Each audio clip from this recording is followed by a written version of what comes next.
Assalamu alaikum, it's Lian Al-Tamimi. I'm a fifth year pharmacy student.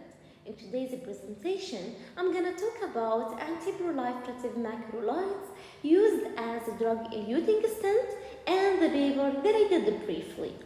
We will start talking about natural products. Natural products have played a key role in drug discovery. They are produced by a range of species, including bacteria, fungus, and plants, particularly for cancer and infectious diseases, but also for other therapeutic conditions like cardiovascular disease and multiple sclerosis. Secondary metabolites derived from bacteria were and are a huge discovery in the human history. Macrolides was one of these important groups that have been discovered. Macrolides display a range of biological behaviors, including as immunosuppressive, antifungal, and anti-cancerous ones. Rapamycin or sirolimus and tacrolimus are natural chemicals produced by bacteria that have immunosuppressive characteristics. Rapamycin was first discovered in the Streptomyces hygroscopicus fermentation broth, which is potent immunosuppressant. Tacrolimus is a macrolide antibiotic originally isolated from Streptomyces cecobensis. One of the most common cardiovascular diseases affecting people worldwide is coronary artery disease. It has been established that it is the leading cause of death in countries, occurring due to atherosclerosis or atherosclerotic occlusions of the coronary arteries, formation of atherosclerotic plaque in the arteries that leads to obstructed blood flow through the arteries that prevent adequate blood supply to the myocardium, which leads to a mismatch between myocardial oxygen demand and supply.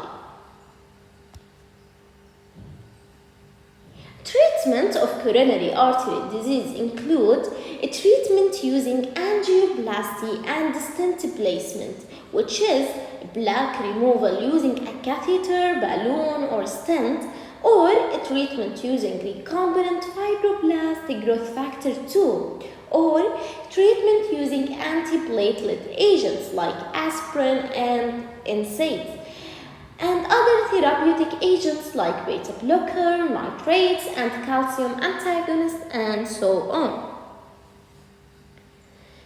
Coronary angioplasty, also known as percutaneous coronary intervention, is a procedure performed to open a blocked artery quickly and listen.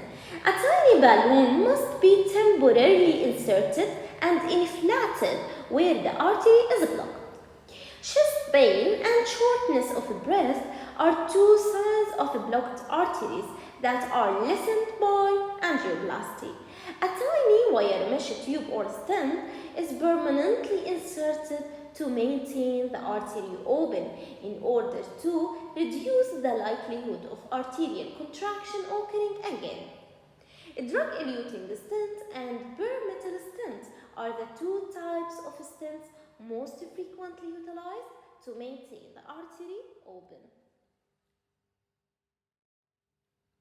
Due to their effectiveness in lowering restenosis through inhibition of smooth muscle cell proliferation, drug-eluting stents have dominated the field of interventional cardiology for the treatment of CAD, and because they have been shown to require less repeat intervention than bare metal stents do.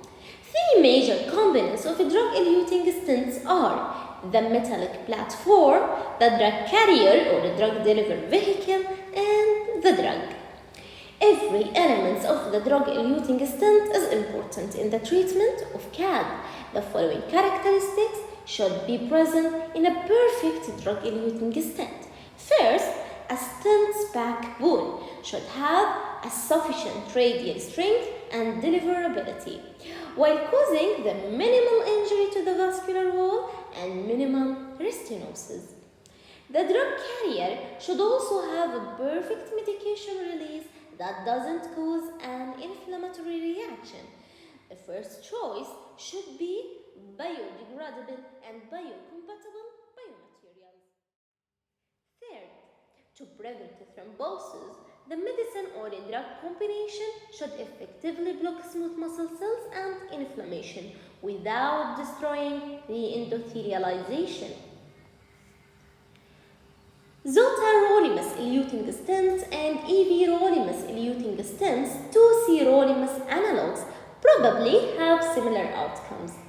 Tacrolimus, bimacrolimus, and other sirolimus analogues such as abiolimus A9 are still being studied. In order to more quickly stop the smooth muscle cell cycle at the G0 phase, biolimus A9 can be absorbed by the vessel wall while still having an immunosuppressive effect similar to that of sirolimus.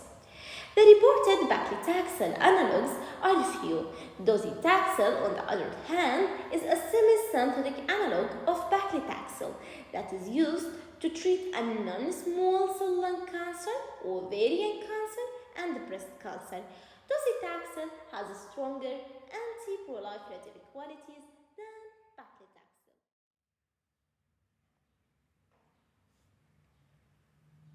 Rapamycin is a macrolide exhibiting potent anti-tumor and immunosuppressive activity. Rapamycin prevents the IL-2 response, which prevents T and B cells from becoming activated and proliferating. The sirolimus eluting coronary stent is based on a CE-approved stainless steel stent platform containing sirolimus and biodegradable polymers. Why? To control medication release with a laser cut from seamless tubing in a serpentine stent design.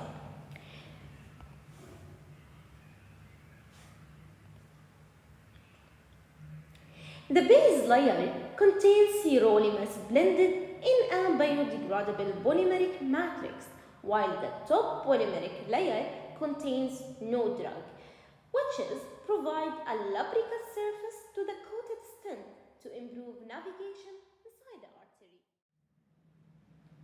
The medicine has a drug load of 1.4 gram per millimeter tube and is combined with biodegradable polymers. The biodegradable polymers facilitate the drug release in a controlled manner, providing a biphasic release.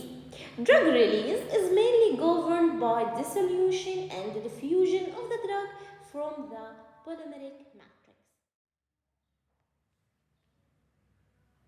And the conclusion is the rate of stenosis as well as the morbidity, mortality, and cost of percutaneous coronary artery disease treatment have all been significantly reduced thanks to the drug-eluting stent. Patients no longer need to come back for cardiac catheterization because of ISR. The success of existing drug-eluting stent has directed attention to potential future developments to raise the long-term effectiveness and safety of the devices. With the next generation of drug-eluting stents, endothelialization and quick artery healing are probably going to get even better. And the end. Wish you the best.